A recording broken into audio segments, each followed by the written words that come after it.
Does anybody really know what time it is?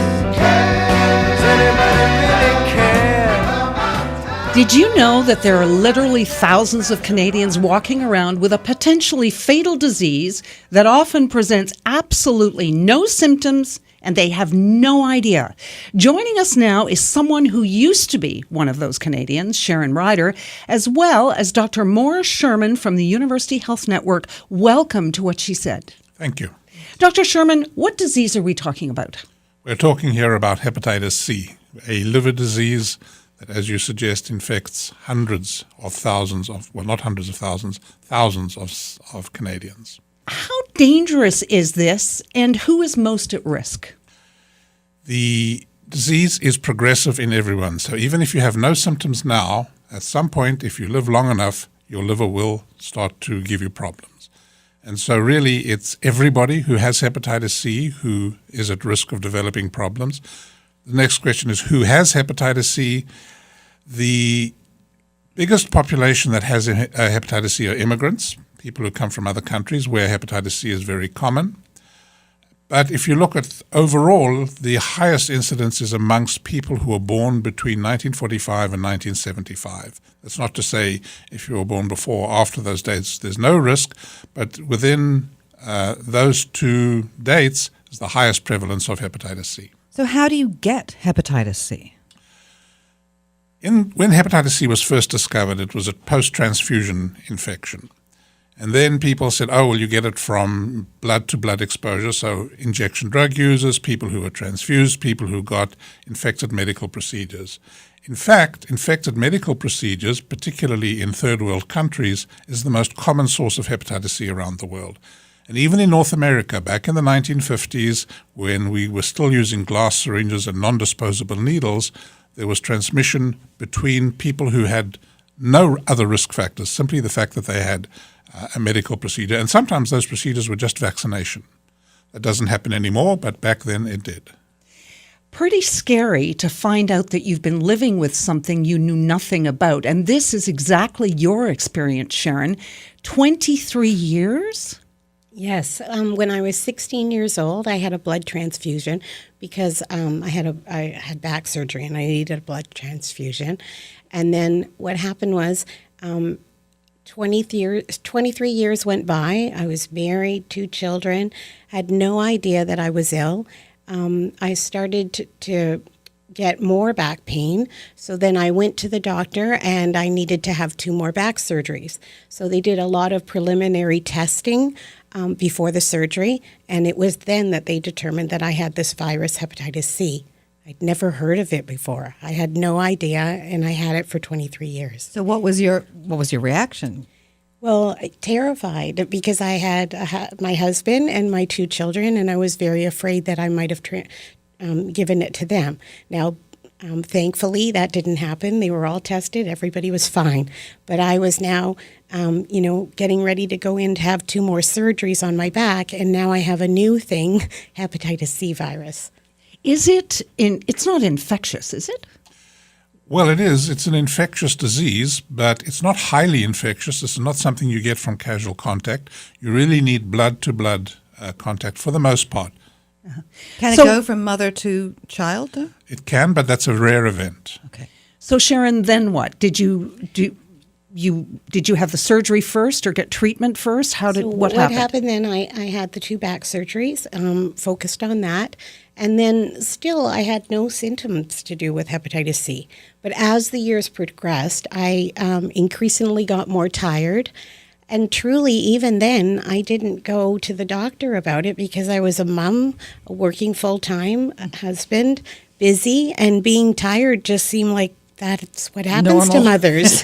So, I had no idea.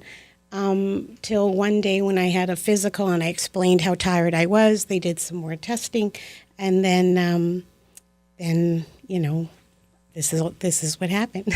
So, Dr. Sherman, it says that it can be asymptomatic, but tiredness is one symptom. Are there any other things that people should be looking out for? For the most part, people who have hepatitis C have no symptoms whatsoever. However, there are a lot of people with hepatitis C who have fatigue as a symptom. The big question is that due to the hepatitis C or something else? A lot of the people who get hepatitis C have other reasons for complaining of fatigue. So, for example, immigrants coming to a new country, young mothers with young children, But the fact is that the vast majority, have no symptoms whatsoever until the liver starts to fail. I know that there's a big push to raise awareness about this. Is it because after a certain point, the chances of being cured or reversing the symptoms are just minimal? That's a very late point, but yes, there is. It would be rare for a patient to be undiagnosed at that late stage. The main reason for the push to raise awareness is that, first of all, there may be as many as 100,000 people out there who have undiagnosed hepatitis C. We don't really know the numbers. But the second reason is that we have excellent treatment today, which will cure the disease in more than 95% of all people. And so we have a disease that is potentially fatal. We have a treatment which is curative. We can prevent all of this if we find the patients and treat them. What is the cure? I have heard that the cure is pretty recent. Well, treatment has always been able to cure, although in the past with the old interferon treatment, it didn't happen very often. But when it happened, it was a cure, when treatment worked. Today, we have treatment that is much more effective. So in the interferon era, we were curing maybe 30-40% of people we treated, and it was tough treatment to take. Today, it's one tablet once a day, 3 months maximum for most patients. Some patients need some additional treatment. And the cure rate is better than 90%. And these treatments today have no side effects. So people are not feeling ill or did you undergo that, Sharon? Yes, I first took the interferon treatment, and it was very, very difficult. I was sick all the time. My hair was thinning. It was just dreadful. And after doing that, it didn't work for me.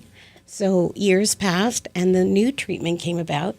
I took the drugs for myself. I took it 4 months. Usually it's 3 months, but I just needed it a little bit longer. And I'm happy to say I'm cured. And when I took that treatment, I had absolutely no symptoms at all. I didn't side effects. I didn't have any. And it was simply taking, for me, 2 pills a day, and 4 months later, completely cured. Is there anyone who cannot get the new treatment, the 3 months of pills? In Ontario, there are still restrictions on reimbursement. Usually the insurance companies follow the province's restrictions. The restrictions that the province has on payment has to do with the severity of the underlying liver disease. There's 4 stages that we talk about, and the province will currently pay for patients who are stage 2 and higher, unless there's some other coexisting conditions that will allow them to be treated with lesser stage disease. However, next year the understanding is that they're going to open the floodgates and allow everybody to be treated. So is there a screening process? There's no official screening process. The Canadian Liver Foundation has recommended that anybody born between 1945 and 1975 should undergo just once, have a blood test, simple blood test, and be screened for hepatitis C. That way we should find the majority of patients who are actively infected and who could then be candidates for treatment. If you had one quick message for our listeners out there, what would each of you say? Sharon? I would say go to liver.ca, and there's a quick questionnaire to do there to see if you should go and have the blood test. It's one blood test. It saved my life. And you, Dr. Sherman? Oh, I would certainly agree with that. I think the most important thing is to get tested. It's simple, it's easy. You can get it done as part of your annual physical. And if you've got it, we can easily treat you, we can cure you, and it's not a lifelong problem. That's liver.ca. And if it's left untreated, it can lead to scarring, cirrhosis of the liver, cancer, and even death. Liver failure, death, need for liver transplant. The liver, I know, regenerates itself to some extent, but with that kind of damage, it's not going to be good. Correct. There's a point of no return. I mean, if we catch it, even some patients who have started to have liver failure, if we catch them, treat their hepatitis C, some of that recovers. Patients who've been on the list for a liver transplant have been able to be taken off the list because of treatment. Not everybody, as I said, there's a point of no return. Hepatitis C has become one of the most common reasons for requiring a liver transplant.